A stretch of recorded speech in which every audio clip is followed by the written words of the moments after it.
Are you stuck? How about unhappy? Join Alena Chapman, author, mentor, and life coach for Magical Moments with Alena as she challenges you to get out of the doldrum and start living your life to the fullest. In just 60 minutes, Alena will help you take control of your life and push you to do the things you never thought you'd do. So get ready to take back your power and celebrate life with Magical Moments featuring Alena Chapman. Welcome to Magical Moments, and this is for your ease and betterment in your life, which is so exciting. And I'm your host, Alena Chapman. Okay, guys, this magical nugget to start this show off.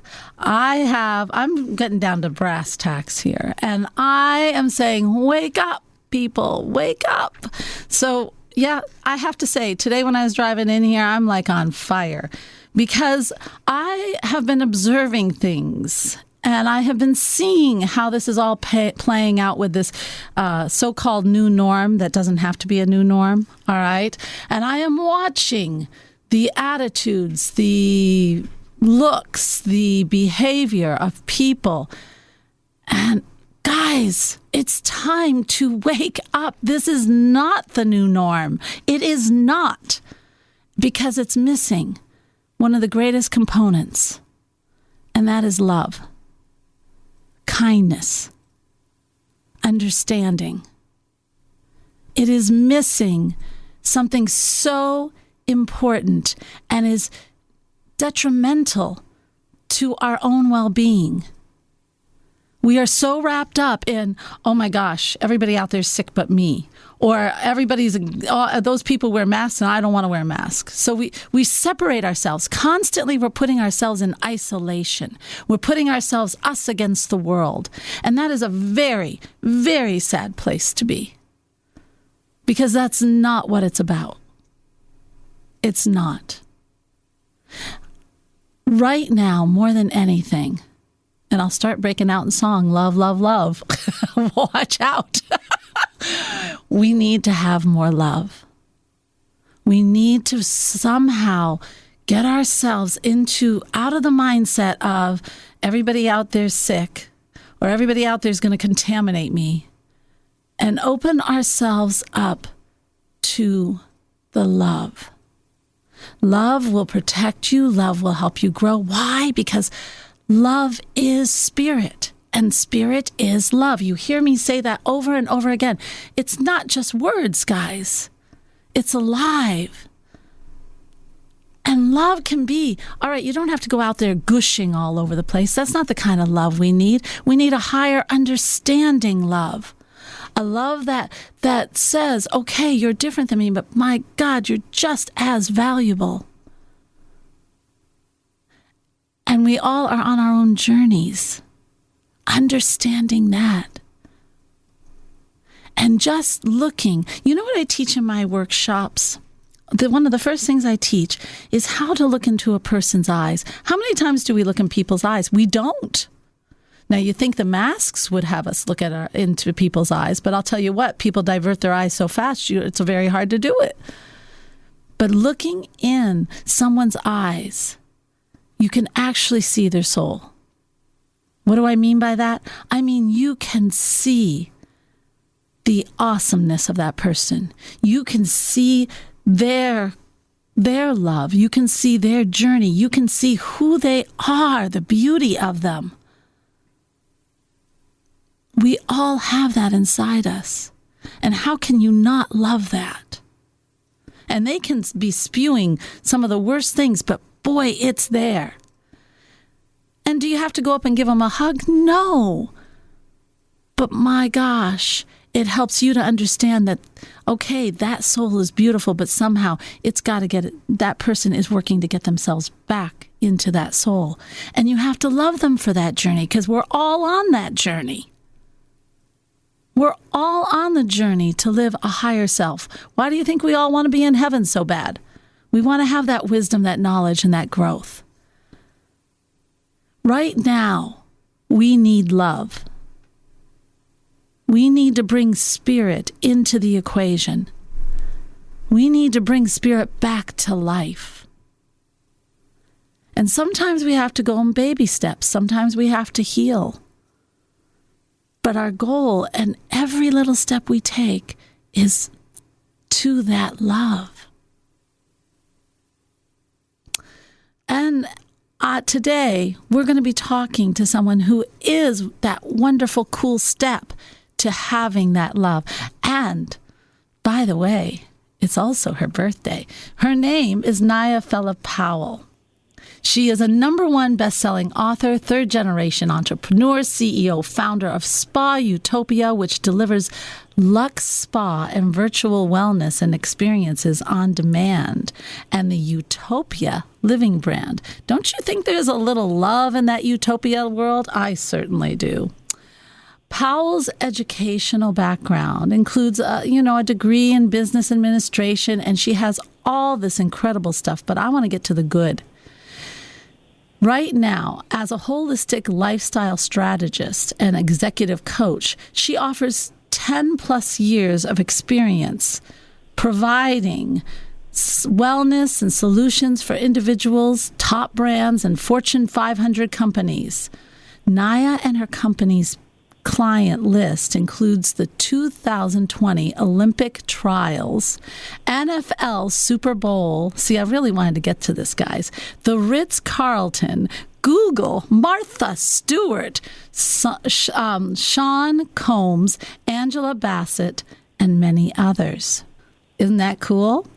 Naya believes Utopia Living is giving. She serves on the board of the Daniel Center of Math and Science, speaks at various colleges and universities, and is a global mentor to the women's boss in the Gambia, West Africa. Her mission is to spread life-giving services to the world and empower others to live their most passionate lives on purpose. I love that. Holistically. Hello, Naya. Okay, my Hello. producer here, I'm trying to get him to sing with me because I don't want to be alone on here. Come on. And we're going to sing happy birthday because it's your birthday. Are you ready? Fine, I'll join in. All right, I love you. All right, ready?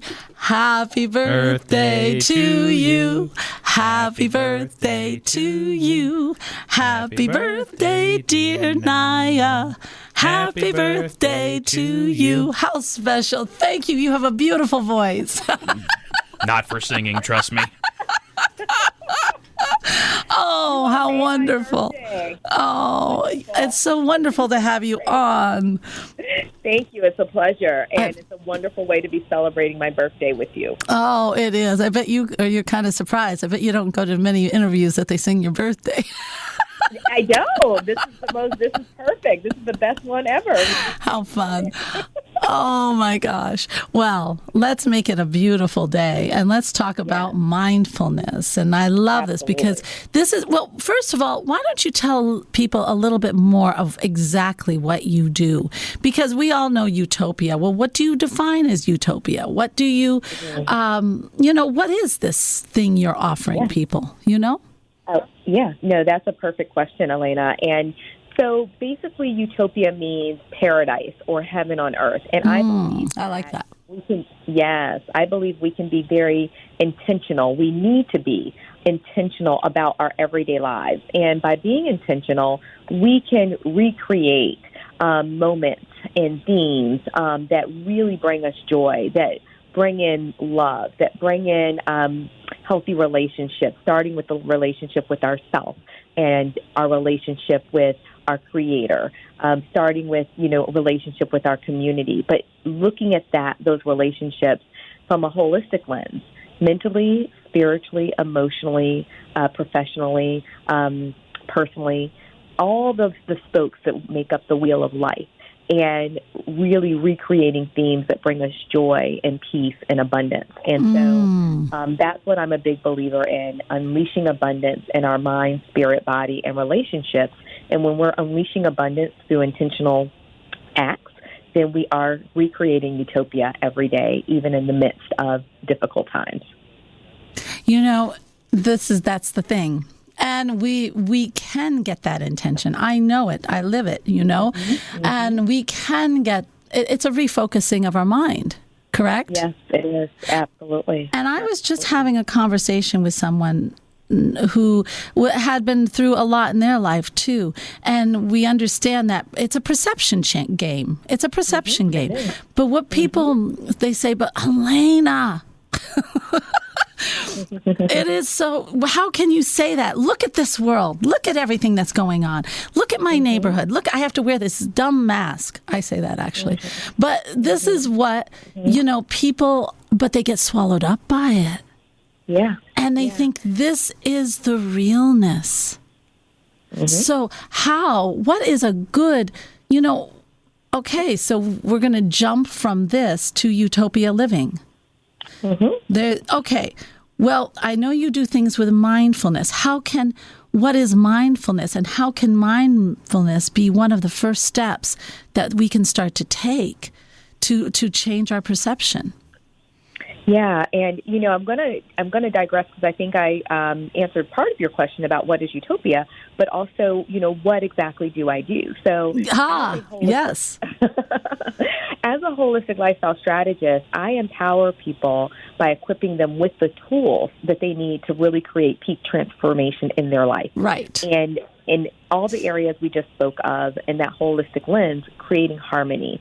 And so doing that, as you said, by, changing perception. And we change our perception by being super aware of what we're thinking about. So thinking about what we're thinking about, everything starts with a thought.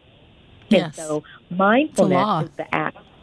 Everything. I mean, whether we become the president of the United States, the president of our neighborhood association, running our own company, pursuing a goal, whether it is to lose weight, start running, drink more water, as you talked about, baby steps, whether it's the baby steps or the really big steps. But the big steps start with the baby steps, but they all start with a mindset. They all start with a made-up mind. And a made-up mind starts with the power of one thought. So learning how to really take our thoughts captive, learning how to reel them in, but you can't reel them in and you can't transform them until you're aware of them. Right. So you have to wake up. Yes. Waking up and then making a decision that I'm going to be thoughtful about what it is I'm thinking about, because our mindset is a direct reflection of what we're feeling most of the time. So 80 to 90% of disease and death is caused by stress. So stress comes in a lot of different ways, but a lot of the anxiety-producing stress comes from what we're thinking about. So today, as we talk about mindfulness, we're going to talk about the act of being fully present. Mindfulness isn't just some weird, way out there thing. It's just simply, super simply, the act of being present right here, right now, in the moment, not thinking necessarily about the to-do list, everything that's wrong. And we're going to talk about actually gratitude practice, because gratitude practice and mindfulness go hand in hand. Yes. And they can both powerfully transform even the brain, the gray matter in your brain. It can restore the nerve endings, the branches of nerve endings in your brain, and actually help us to become more resilient, help us to become more empathetic and compassionate. And so really it's just taking a moment to say, what is happening around me? Like, let me pay attention to how I'm feeling. How is my body feeling? Let me take a moment to pay attention to just my breath. Breathing in through my nose, exhaling out through my mouth, thinking about what are the thoughts that I'm feeling, and maybe breathing in peace and serenity, exhaling out anxiety. We can even do a little exercise later if you like. Taking in what's happening outside your window. Is the sun shining? Do you see trees all around you? Have you taken a moment to listen to the birds that are chirping, the wind that is blowing, the life that's happening around us? Yes, there's a lot of death, but listen to the sounds happening outside your window or in your home. There's an abundance of life happening. There's abundance of nature around us. So it's really learning how to transform our mind and to be fully present in a world where we're so distracted by technology and the news and all of these things. And for people out there, you know, to realize, and you're saying, what do you mean I'm distracted? You are. When you start to practice mindfulness, you know, it's funny, on almost every day, I always take a minute. I'm always noticing how my body feels. And when you do that, you're honoring your body. Why do we want to honor our body? My gosh, because it is created. It is it's what gives us the power to do things on this wonderful planet. And if it's not working right, you can't do your soul's mission. You have to have that body in order. So that's one thing, but to change that perception. Okay, so if I'm driving down the road and I'm overloaded. I'm overloaded with stuff, you know, maybe my mom's, the dog has to go to the vet. My child needs this. This needs to happen. My business, I get calls all the time. I'm busy. So then all of a sudden, I just say, wait a minute. I'm feeling a little tight. I'm feeling a little ucky. All right, I'm going to breathe. And you know what I do, everyone, is I actually put on music that I love, my calm meditation music, as I'm driving. And I drive myself over to a nature preserve that I can drive into, like here in my area, it's called Little River Wetlands. You all have something in your area. And I open my windows, or I get out of the car and I absorb. I listen to the cranes. I listen to the ducks. I see the bee that loves my perfume. I see I see living life. And you know, it wakes you up. Yeah. It says, oh my God, there is, this is more the reality of this planet. This is more the reality of my life. Yeah, there's stuff and people want. But this is where I am. And you know, then I can go back into that world, everyone. This world of calls and my mother's dog and everything else. I can go back into that world with a different perception. With a perception of, well, love, understanding. Yeah, compassion. Yeah, it's very cool. And I just wanted to make that really crystal clear for people, because that's a very big concept you're talking about. It is. It makes you more in tune with everything that's happening within and around you. But it also makes you in tune with understanding that we can choose what we want to focus on. It's our choice, right? And there's always going to be so much happening. Right now, we are in unprecedented times, and I don't want to in any way diminish that or downplay that. This is a very difficult time. Yes, it is. All of us. And there's a lot of loss, and there's a lot of grief, and there's a lot of sorrow. So we need these tools more than ever before. So we know how to refuel and restore and replenish, like you said, so we can go back out and do our soul's work. I love that. And so, you know, so we can be a vehicle and a conduit of love and of peace and of joy. If not us, then who? Because the world needs it desperately. The world needs more light. The world needs more love. The world needs more of a voice of reason. There's so much chaos going on. So we are the ones. It's our charge to change it. Whatever future there you go means that we have to. We have to be willing to work for the things that we believe in.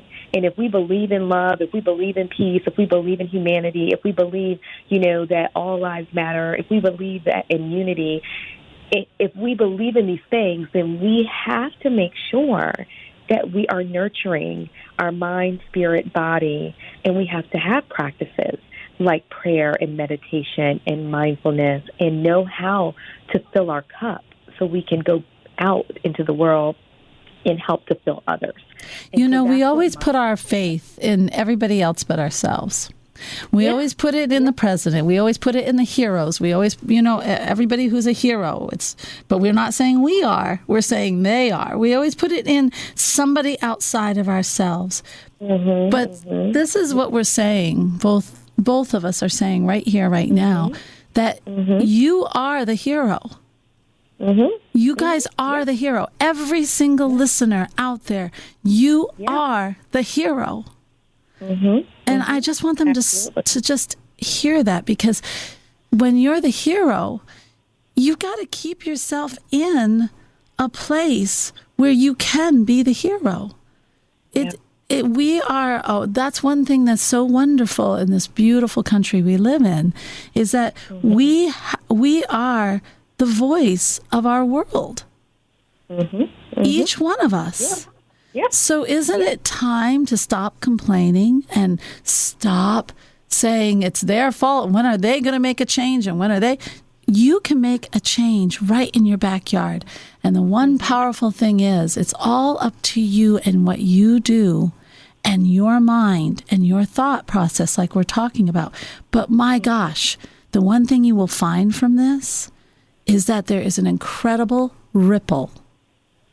Your action, it's just like being in the coffee line and someone pays in front of you, and then the person then pays for the person behind them, and the person pays behind them. It's like causes, and this good feeling, and that's what you cause in every action you do.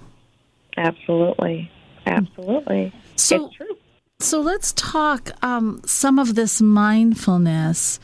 How can we become a little more mindful? Great question.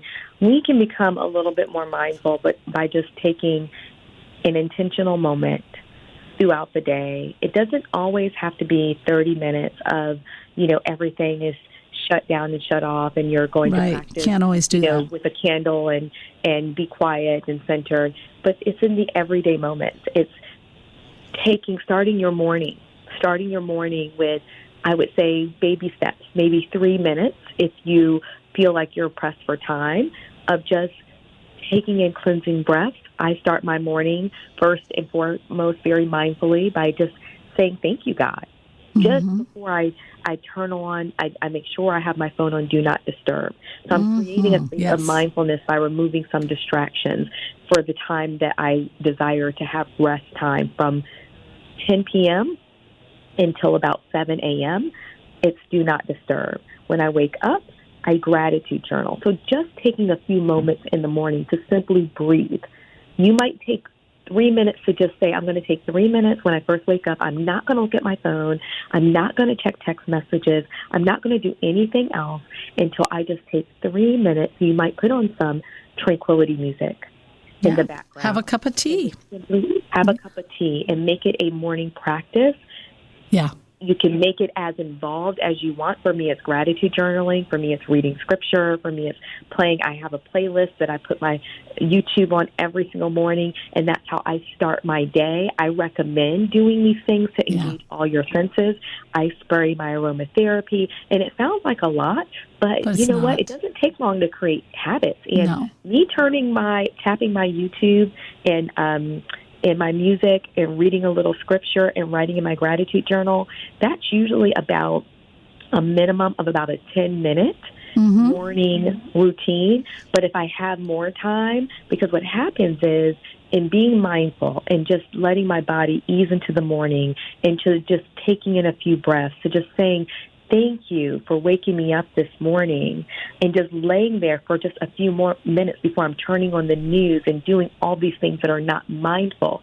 It's a great way to start the day off in a space of mindfulness.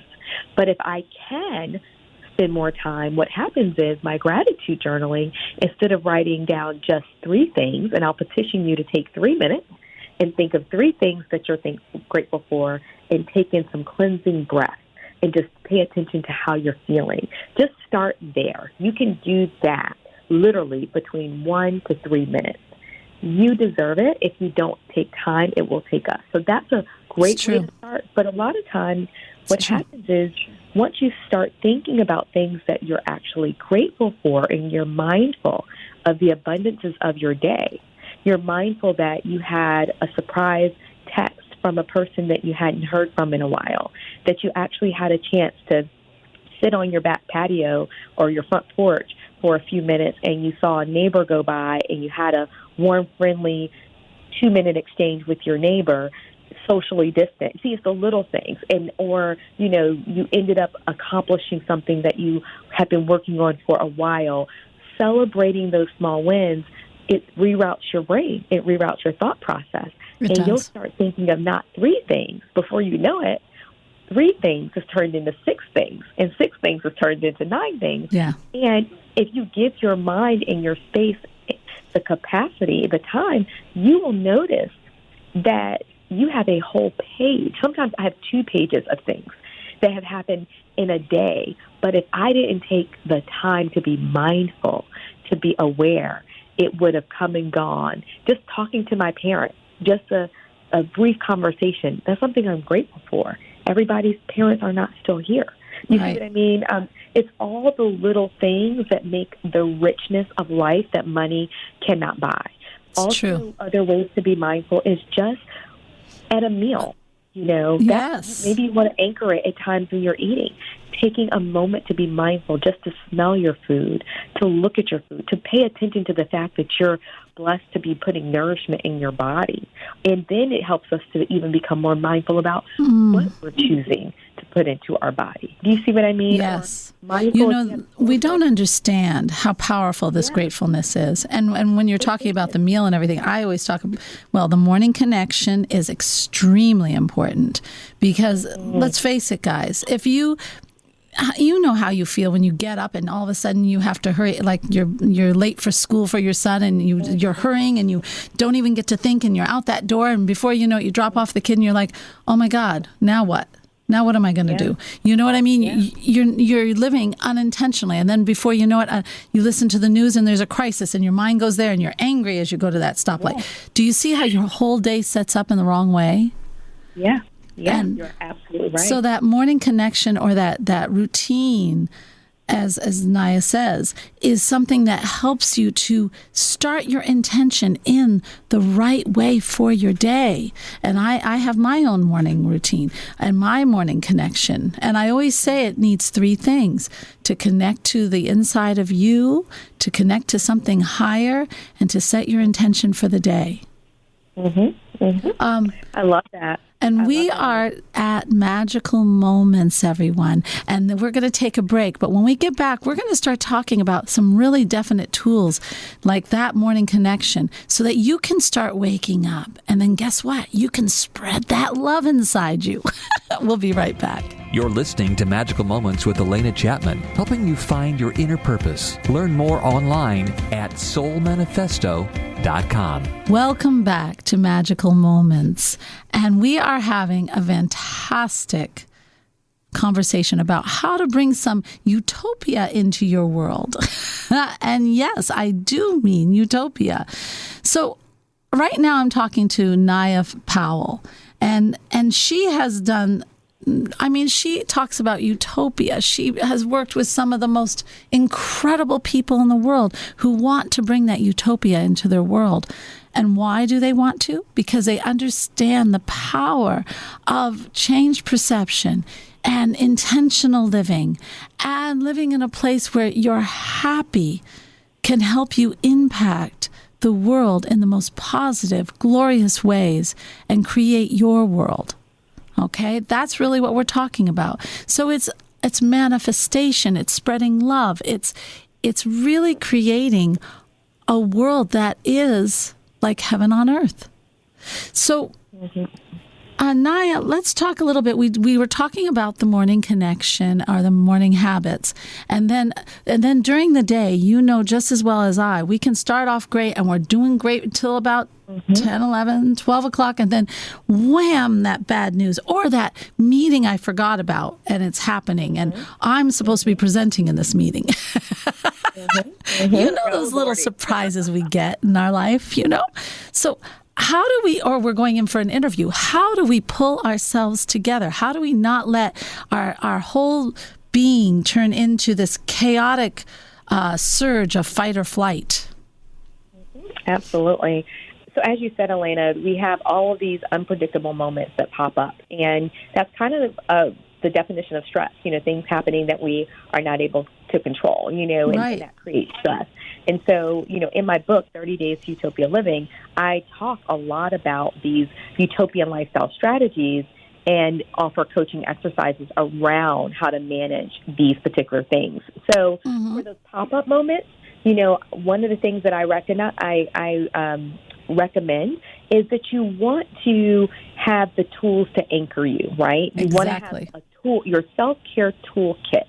And in your self-care toolkit, you want to have these instant tools that you can shift. So your breathing techniques, when you have that meeting that you didn't know, take some mindful breaths. Yes. So go ahead and breathe in. You know what?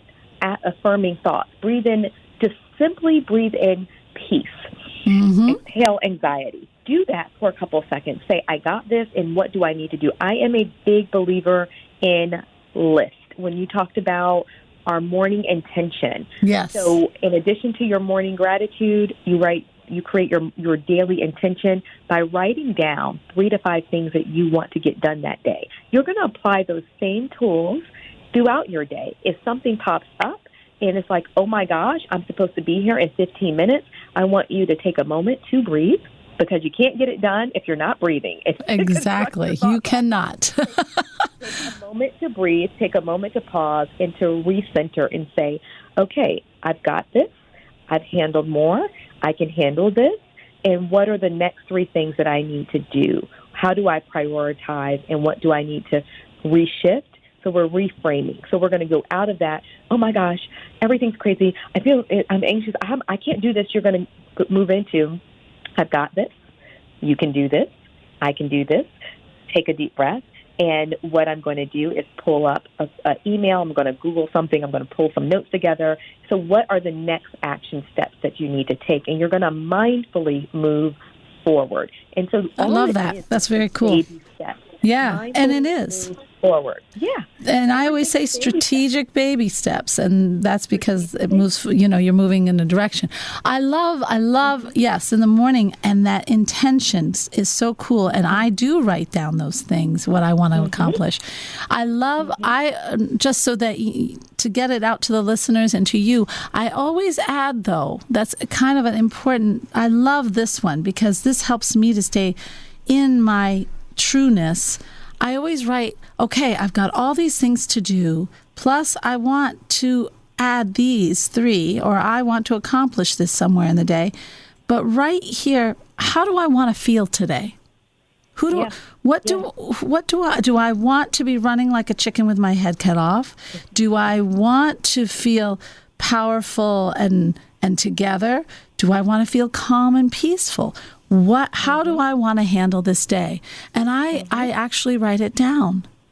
Yeah, and so when that meeting comes up and I have my tools in my pocket, guys, you got to have your tools in your pocket. That unexpected thing comes up, and it does. It always does. So absolutely, you think to yourself, but what is it? But this is not who I want to be right now. Yeah. I want to handle this. And it does. It's just another little caveat that you can put into your morning that helps you to deal with the day that I have found very beneficial. And to speak to that even more specifically, a few of the utopian lifestyle strategies that I have in my book is, one, cultivate your self-awareness around your mind, your mood boosters, always, and your trainers. Always. So you need to know what elevates your spirit. We talked about music. We talked about prayer. We talked about gratitude journaling. But you also need to know what it drains you. So throughout my day, I have different music, playlists, podcasts, because I know that I need to be feeding my mind and creating an atmosphere that's energizing, that's uplifting, and sometimes it's encouraging. So now that we're doing a lot of social distancing, we're working from home, sometimes being in an amazing conversation that's inspiring through a podcast will be that thing that kind of makes you feel like you're in the presence of good company. Yes. So you can do a couple of different things. There's the negative Nellies in our life. So really? You're already heavy and draining. You don't have time for that call from the negative Nelly, whether it's family or friend, when you're trying to do a heavy lift. No. That has to wait till later. Don't feel guilty. Just say, hey, can I get back to you shortly? And don't even put a time frame on it. When you know you have a lot on your plate, just say shortly, got a lot going on, and just shift that over. Also, you want to set yourself up for success with mindful practices like bookending. We talked about how we start our day, but also how you end your evening. End and start your evening and start your day with, positivity. Going to bed, in a good headspace. Not so important. Going to bed on, the news, because that's going to be how you sleep, and that's going to affect how you wake up. And then you want to create more margin in your day. Go ahead. A lot of times people are not doing this. If you know that you're overloaded with meetings and you're overloaded with people putting things on your calendar, then go ahead and schedule in some breaks. And I believe in keeping your mornings as much as possible meeting free, so you can play catch up from those late emails, so you can really go into your day intentionally during the weekday, and you're directing your day, and your day is not managing you, tossing you all over the place, and you haven't even had a chance to catch your breath. Yeah. So try making those meetings late morning or starting at maybe early, or what works for you. You have, everybody is their own person. I know that for me, I don't mind getting up a little bit earlier if I know that I'm going to be my very best at 10 o'clock for that meeting or 9 o'clock for that meeting. Or because I know at 3 o'clock, oh, honey, you don't want me there. That is my time where I am meant to do a meditation. That is definitely my lull time. And that's the time when my body just craves that meditation and craves that. So don't do that. You have to look at your life, and you have to see what works for you. And you have to guide your life that way. It's like, we're all like this. I used to say in my younger days, anybody who got to know me, I'd say, okay, I'm telling you right now, I'm a hothouse flower, meaning I live in the nursery, the hothouse. I like the conditions around me to be right, and then I flourish. But it's up to us to create those conditions. And you brought up something really important that I want to talk about, because I love it. You did the perfect example, Naya. Boundary setting, guys. Did you see how she did that with that phone call? Now, how many of us we're busy, and we are in this, we're really busy. We're doing a project. We're finally in that creative flow. We're in the zone. We're creating. And then ring, or text, or something goes off on those phones that never stop dinging. And it takes you out of that creative flow. And what do? We answer it. Why are we answering it, folks? Because it's not selfish. It's not selfish, guys. You're in that creative flow. You're busy. You're creating a life. These people, you're not alienating them, saying or putting, I will call you back soon. And you can press that on your little phone. It even has a button for you.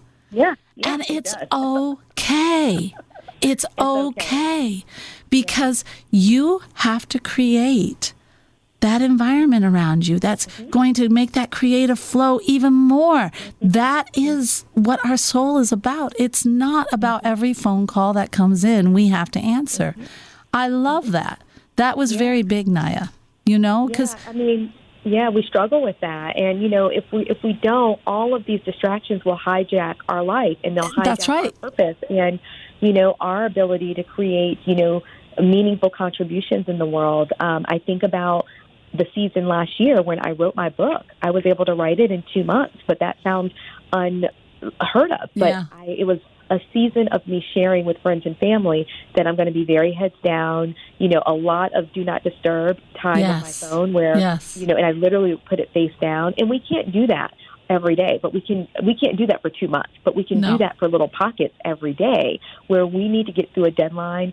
We can turn it on, the ringer off for an hour or two, and you can check. It doesn't mean you're not looking in case an emergency comes with friends or family. Exactly. But if it's not an emergency, then it can wait. Just like they say texting and driving, it can wait. There are things that can wait.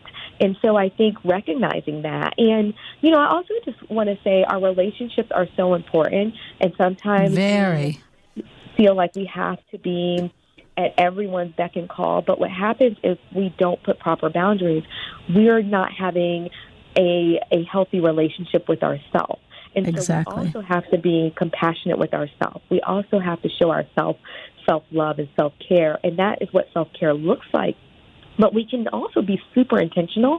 Instead of all of these distracted moments of trying to answer every call in the middle of 1,000 things and you're not fully present, being fully present is a part of being mindfulness in our relationship. So it's carving out quality time with the kids, with the family, with the parents, with girlfriends, and saying, you know what, this week is a little cray-cray, but you know what? Why don't we schedule some time? For me, Sunday is the day that I do not schedule business, and with very, very few exceptions. So Sunday is a time where I can do brunch. Sunday is a time where I can make that call to the parents or the grandmoms, or it might be with the kids when you're picking them up from school or dropping them off. Yeah. Maybe it is, setting the intention. How do we want this day to look, kids? What are you going to do that's positive today? And then when they're picking them up from school or at the end of the day, what was the peak of your day? What was the pit of your day? It has to be open-ended questions, so it's not just yes, no, fine. I always find it always comes in those little moments, and with kids, I know I always made sure, I still do, I always make sure that I am there to pick up the kids or drop them off. Because that's the time when everything, if you want quality time, folks, it's not big, giant vacations. It's not anything. Yeah. It's picking them up from school and dropping them off or leaving little notes in their bags. And it's little things that help them to, I do the questions like that, but then I get quiet. And it's in the quiet you learn what's really going on with the teacher, or what's really going on with friends, or it's because they're raw, they're ready, they want to talk. Very, very important. And it is, you've got to, I always ask people to set up those core beliefs when you're dealing with other people, but it's also, what do you want in your life? And those priority people, like your kids, like your spouse, like that very best friend who has always been there for you every minute. Those are people that, when you're going through your transition, you're not going to forsake them. In fact, by you taking the time to be mindful of yourself, to grow the spirit in you is what you're doing. You're growing, you're opening up the path to hear the spirit. That's what you're doing. And when you do that, you bring them more of the best part of you. And they love it. They love it. They don't want the harried person who's, doesn't know what she's doing or he's doing and is totally chaotic, and the mind's chaotic, and they're short-tempered, and they're pushing whatever agenda that they had what they heard on the news or whatever, all riled up. They want that person who values them. Absolutely. Yeah, and when you start to open up to that, and that they can value you, they want the realness of life, not all the outside crap you can bring in. Yeah. Yeah. Absolutely right. It is. It's time for us to take a little bit more control of ourselves, responsibility of ourselves. Yeah. And another way, as we talk about just simple ways to be mindful, this past Saturday we did a small event, Utopia in the Park, and this is something that you can do. Oh my God, I got peace in the park. That's very simple. I love it. That's really cool. Tell me about your Utopia in the Park. That's very funny. Yeah, Utopia in the Park. We did our first one this past Saturday, and we were intentional about having a very small, socially distant, safe group. And it was just 7 people, and some joined via Zoom. But I say this because everything that I teach, I want people to be able to do it right from the comfort of their home, even if it's just them. But you can do this right in your backyard, right on your front porch, just sitting outside and taking a few moments. You can do this with your family, you can do this with your kids, you can do this with your friends, or you can do it by yourself. Just sitting outside and breathing in the fresh, beautiful air, taking in with your eyes closed the sounds of the nature symphony, the birds, the bugs, the humming, the cars, just taking in the breeze brushing across your face and just how beautiful that feels. You can lay out on a towel or a yoga mat and just lay down and let your body just totally be at peace Exactly. and at ease. And it was so transformative to do that and to bring in conversation around what are the things that we want to release in terms of everything that's not serving us. And everybody wrote down what those things are, and then they wrote down on a separate little note the things they want to receive. Do you want to release anxiety? Do you want to release perfectionism? Do you want to release the tension that you're holding or the fear? Do you want to receive more love, more joy, more compassion? And just simply as you breathe in what you want to receive. Breathe in love. Exhale any fear when you blow it out. Exactly. Breathe in peace. Exhale out any stress or tension. And just little moments like that, those are things that you can do to elevate your mindfulness. But you can also do those in the car while you're driving. Everywhere. Close your eyes, but you can roll down your window. You can smell the fresh air. You can pay attention to the sun that's setting on your way home. You can still take a moment to turn down the radio or turn on meditation music. You can transform these everyday moments by being mindful. You can turn off the social media and do a digital detox. You can choose a day a week to do that. And you can be more fully present over the dinner table and making sure that there's eye contact and gadgets are put away. So mindfulness can be an everyday moment. Yeah, it can. And sometimes folks, something happened, was it last week? It was a day for me, and I'm going to share this because it shows you, hopefully you'll learn something from it. Anyway, I had enough. Alena had enough. It was a day when I just decided everything was on overload. I had my intention, but you know what? I was tired. I felt it in my marrow of my bones, and I needed time. Now, this is why I'm telling you, I want to give everyone permission to take time when you need it. I know we say, but we can't. Yes, you must. And I said, I just wrote to someone I know, I said, I'm running away today. And I ran.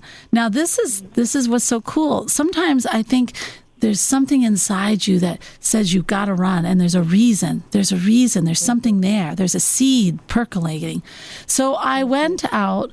I drove to a neighboring town to my sacred space, which is an old monastery with a beautiful stone fence. And every time I get there, it just, oh God, it just opens up every part of me, and I just breathe. So up I go, and I have a willow tree there. And I love this willow tree. I lay under it and under its branches, and I just feel it fold around me, and I just feel present. Not only present, but it's even more than that. I feel the beautiful earth. I feel the spirit of living. I feel the spirit everywhere around me. And I just sit there in presence and allow myself to gain back energy. But guess what? As you allow yourself to open to all that spirit around you, and you allow everything else to go away, your shoulders drop, your hips relax, but you're not in a meditation. And here's what really happens.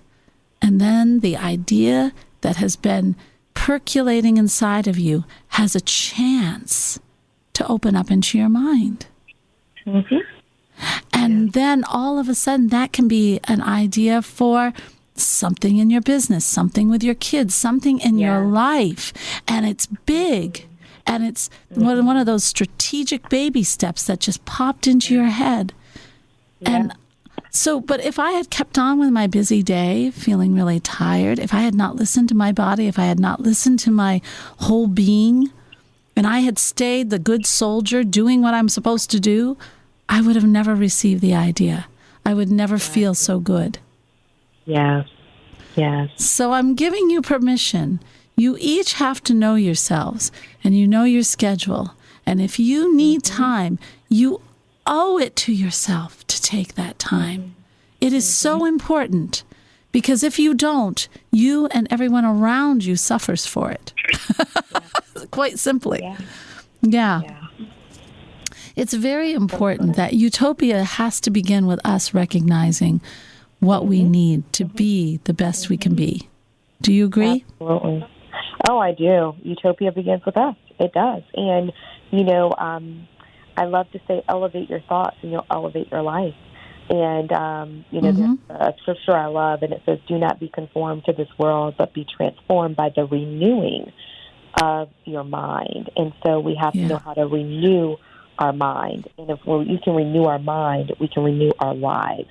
We can renew our communities. We can renew our families. We can renew what's happening even on a cellular level within our bodies, within our brains. Yes. We only knew. We've talked on this show about water and the crystallization of water. Our bodies are 70% water. Just think, guys, really think about this. Every time you get angry, look at the pictures on YouTube. Go to Alena Chapman. Look at the pictures of that show, and you'll see what you're actually doing to the water in your bodies. And your cells are totally affected by the environment they're in. Actually, Bruce Lipton did an experiment in 1969 on that. And he did 2 experiments, and each one showed how cells are affected by their environment, not by genetic, but by environment. So if you are running around like a chicken with his head cut off, and you are angry, and you are feeding it all this negative stuff, what are you creating in your body? You're absolutely right. The Harvard Business Review has a study on emotional intelligence and mindfulness, and it really talks about the effects of stress and thoughts and how mindfulness can really transform, the ACC, the anterior cingulate cortex, and that's structured right below inside our forehead area. And so when we are in a space of extreme stress and we're not practicing mindfulness, what happens is it impacts and damages our impulsivity and unchecked aggressions. And so when we see people just acting out in rage and just kind of like, what is wrong with people? Like they're operating in a way that is very reactionary and not a way that's responsive. And so things like mindfulness help us to reroute, the processing of the brain. It helps to create more gray synapses, more brain matter, and the synapses connect. You're activating a new part of the brain. It's simple as that. You're activating the part that should have always been activated, but you shut it down. Absolutely. And you're so right. Like the words that we speak also transform that water and the cells in the water. Yes. You see the clustering. Not even the word. Oh, Naya, you got to look. He didn't even say a word. This is what amazed me about that. All he did was he wrote down thank you and put the note on the water, on the jar of water. That's all he did. And it crystallized the water in a certain way. That is so powerful. It is. It is. Yeah. Okay, so how can we get hold of you if we want to? Sure. So I would say one of the best ways is you can follow me on Instagram, which is Utopia Living. Yes. with Naya. So if you just put Utopia Living with Naya, I'm going to come up. Also, you can follow me at Naya, F as in Frank, Powell.com, and that's Naya, F as in Frank, Powell.com. Wonderful. And those are the 2, I would say, simplest and easiest ways to keep up with me and know what I'm doing. And I'm very active on Instagram. I love it. So we have given everyone out there, we've given you guys such incredible information today, and even steps on how to do a beginning strategic baby step to get yourself into a place of intention, love, change of perception, and you know what? I think I'm going to put a challenge out there. I challenge you to take one of those tools or even all of them. Listen to this program again. Share it with friends. Get yourself into a position where you are doing something this week that helps you to grow in a positive way that you feel good. I challenge you. And by the way, if you are interested, we have the wonderful, put this down in your calendars, October 15th. October 15th in Grable, Indiana, at the wonderful Catapatry, we are having a tarot discussion with meditation. What a wonderful way to start to grow right there. We're going to be outside. We'll do the social distancing. You'll learn valuable information, share with friends, and do a powerful meditation that gets you to solidify it in your mind and body and soul. Also, check out Soul Manifesto, please, because we are having that 7-day reset. What better way to find that inner calm every day in your life? As always, everything we do is to help to bring that love and spirit into your life, because spirit is love and love is spirit. We'll see you next week. Namaste. This has been Magical Moments with Alena, featuring Alena Chapman. If you missed an episode, download it now on iTunes, Spotify, TuneIn, CastBox, Deezer, Stitcher, Google Podcasts, or your favorite podcast platform. Learn more online at soulmanifesto.com. Podcasts by Federated Media.